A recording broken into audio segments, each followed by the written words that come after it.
कहानी की शुरुआत एक ऐसे परिवार से होती है जहां पति का नाम इवान और पत्नी का नाम कैरेन है। दोनों अपने 2 बच्चों के साथ बहुत खुशहाल जिंदगी जी रहे थे। कैरेन एक आर्ट गैलरी में काम करती थी और इवान एक आर्किटेक्ट था। एक दिन इवान और कैरेन अपने बच्चों के साथ बीच ट्रिप पर जाने की प्लानिंग करते हैं, लेकिन आखिरी समय पर इवान को अपने आर्किटेक्चर के काम की वजह से जाना कैंसिल करना पड़ता है। इसलिए कैरेन बच्चों को लेकर अकेले बीच ट्रिप पर चली जाती है और इवान घर पर अपने डॉग के साथ रुक जाता है। रात को जब इवान अपने जरूरी काम पर फोकस कर रहा होता है, तभी अचानक डोरबेल बजती है। दरवाजा खोलते ही उसे 2 लड़कियां बारिश में भीगी हुई दिखती हैं, बेल और जेनेसिस। वे इवान को बताती है कि वे एक पार्टी में जा रही थी, लेकिन रास्ता भटक गई और बारिश ने उनके फोन भी खराब कर दिए। इसे सुनकर इवान उन्हें अंदर आने देता है। वो उन्हें तौलिए देता है और एक लड़की को अपना आईपैड देता है ताकि वो पार्टी की लोकेशन ढूंढ सके। लोकेशन देखने पर पता चलता है कि उनकी पार्टी का स्थान काफी दूर है। इसलिए इवान उनके लिए टैक्सी बुक कर देता है, जो आने में 45 मिनट लेने वाली थी।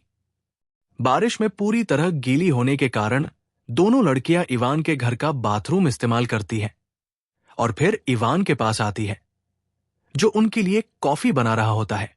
बातों बातों में इवान उनसे पूछता है कि वे क्या करती है। जवाब में वे बताती है कि वे एयर होस्टेस है और अपने पैसेंजर्स का खूब ख्याल रखती है। ऐसा कहते हुए उनमें से एक लड़की एयर होस्टेस की तरह इवान को सर्व करने का नाटक भी करती है, लेकिन धीरे धीरे उसका अंदाज काफी फ्लर्टी हो जाता है, जिससे इवान असहज महसूस करता है और अपनी सीट बदल लेता है। इवान अपनी टैक्सी की स्थिति चेक करता है, जिसमें दिखता है कि टैक्सी आने में अभी 20 मिनट बाकी है। लड़कियां फिर इवान की पत्नी के बारे में पूछती है। इवान बताता है कि उसकी पत्नी आर्ट गैलरी के लिए पेंटिंग बनाती है और वो उन्हें उसकी कुछ पेंटिंग्स भी दिखाता है। इसी दौरान दोनों लड़कियां इवान के बहुत ज्यादा करीब आने लगती हैं, लेकिन इवान लगातार उन्हें नजरअंदाज करने की कोशिश करता है। कुछ देर बाद वो दोबारा फोन चेक करता है। टैक्सी आने में अब बस 5 मिनट बचे थे। इवान थोड़ा चैन महसूस करता है, क्योंकि उसे उनका व्यवहार अच्छा नहीं लग रहा था। टैक्सी आने से ठीक 2 मिनट पहले बेल और जेनेसिस बाथरूम में चली जाती है। इवान उनके कपड़े सुखाकर बाथरूम के दरवाजे पर देता है और बताता है कि टैक्सी आ चुकी है, लेकिन अंदर से वे दोनों मजे करते हुए इवान की बात बिल्कुल नहीं सुनती। आखिरकार कई बार कहने पर भी जब वे बाहर नहीं आती तो इवान आंखें ढककर बाथरूम के अंदर जाता है, जहां वो देखता है कि दोनों लड़कियां बिना कपड़ों के नहा रही हैं। वे उसे अंदर आने के लिए कहती हैं और इवान के ऊपर चिपकने लगती हैं। इवान अपनी पूरी कोशिश करता है खुद को रोकने की, क्योंकि वो शादीशुदा था, लेकिन लड़कियां इतना जोर डालती है कि इवान खुद को कंट्रोल नहीं कर पाता। बाथरूम में शुरू हुआ रिश्ता बेडरूम तक पहुंच जाता है। उधर टैक्सी ड्राइवर थोड़ी देर इंतजार करके वापस चला जाता है। अगली सुबह जब इवान उठता है, उसे लगता है कि शायद दोनों लड़कियां घर से जा चुकी होंगी, लेकिन जैसे ही वो किचन में जाता है, वो दोनों को वहां गंदगी फैलाते हुए देखता है। तभी कैरेन का वीडियो कॉल आता है, तो इवान बाहर जाकर उससे बात करता है।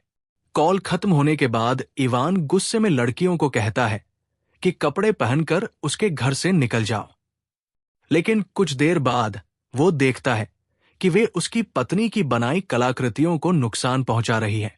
ये देखकर इवान उन्हें धमकाता है कि वो पुलिस बुलाने वाला है, लेकिन तब बेल और जेनेसिस जोर से हंसने लगती है और कहती है कि वे दोनों अंडर एज हैं और इवान ने उनसे रात में रिश्ता बनाया है, जो एक गंभीर कानूनी अपराध है। इसलिए अगर वो पुलिस बुलाएगा तो उल्टा उसी को जेल होगी। इवान को समझ आता है कि उसने भारी गलती कर दी है। तभी फिर डोरबेल बजती है। बाहर कैरेन की दोस्त विवियन खड़ी होती है। विवियन इवान से कुछ पूछ रही होती है। तभी अचानक जेनेसिस बाहर आकर इवान के साथ फ्लर्ट करने लगती है। ये देखकर विवियन को लगता है कि इवान का किसी लड़की से अफेयर चल रहा है और वो गुस्से में वहां से चली जाती है।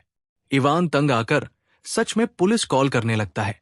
ये देखकर लड़कियां डर जाती है और तुरंत जाने के लिए तैयार हो जाती है। इवान उन्हें कार में बैठाकर काफी दूर एक घर के सामने छोड़ देता है और खुद वापस लौट आता है। जब वो घर लौटता है तो उसका पूरा घर बिखरा हुआ होता है। वो सफाई करता है, फिर अपने काम पर बैठ जाता है। तभी अचानक घर में बिजली सी आवाज आती है और उसकी फैमिली फोटो गिर जाती है। जैसे ही वो फोटो उठाने झुकता है, पीछे से जेनेसिस फायर एक्सटिंग्विशर से उसके सिर पर वार करती है और उसे बेहोश कर देती है। लुइस उससे इन्हेलर वापस लेने की कोशिश करता है, लेकिन गिरते पड़ते उसकी सिर कैरेन की मूर्ति से जोर से टकरा जाता है और वो वहीं मर जाता है। दोनों लड़कियां लुइस की मौत पर भी हंसती रहती हैं। इससे इवान को समझ आता है कि वे पूरी तरह साइको है। वे लुइस की बॉडी को उसकी कार में रखते हैं और वापस आकर लुइस और इवान के फोन से एक दूसरे को मैसेज भेजकर ऐसा दिखाते हैं जैसे कैरेन और लुइस का अफेयर चल रहा था, और इवान ने गुस्से में लुइस को मार दिया। इसके बाद वे बैकयार्ड में गड्ढा खोदती है ताकि इवान और लुइस को वही दफना दे। इवान बंधे बंधे अपनी पत्नी को आईपैड पर मैसेज करने की कोशिश करता है, लेकिन लड़कियां आकर आईपैड छीन लेती है। गुस्से में वे पूरे घर का सामान तोड़ देती है और इवान के बाल भी काटकर छोटे कर देती है। इसी अराजकता में उन्हें इवान की छुपाई हुई गन मिल जाती है। वे इवान की रस्सियां खोल देती है और कहती है कि अब हम छुपन छुपाई खेलेंगे, अगर तुम पकड़े गए तो गोली मार देंगे। इवान जान बचाने के लिए घर में छिपता है, लेकिन जेनेसिस उसे ढूंढ लेती है। इवान भागकर घर के बाहर निकलने की कोशिश करता है, लेकिन जेनेसिस बंदूक तानकर उसे फिर अंदर ले आती है। अगले सीन में सुबह दिखाई जाती है, जहां दोनों लड़कियां इवान को गड्ढे में दबा रही होती हैं, लेकिन सिर बाहर छोड़ देती है। वे बताती है कि वे उसे मारना नहीं चाहती थी, बस मजे ले रही थी, और इवान को यातना देना उन्हें मजेदार लगा। फिर बेल वही वीडियो दिखाती है जिसमें वो इवान की बेटी की यूनिफॉर्म पहनकर उसके साथ संबंध बना रही थी और जेनेसिस वीडियो रिकॉर्ड कर रही थी। बेल वो वीडियो इवान के फेसबुक पर अपलोड करते हुए कैप्शन लिखती है, हैप्पी फादर्स डे, ताकि दुनिया को लगे कि वीडियो खुद इवान ने डाला है। इसके बाद वे कहती है कि अब वे किसी और शिकार की तलाश में जा रही है और घर छोड़ देती है।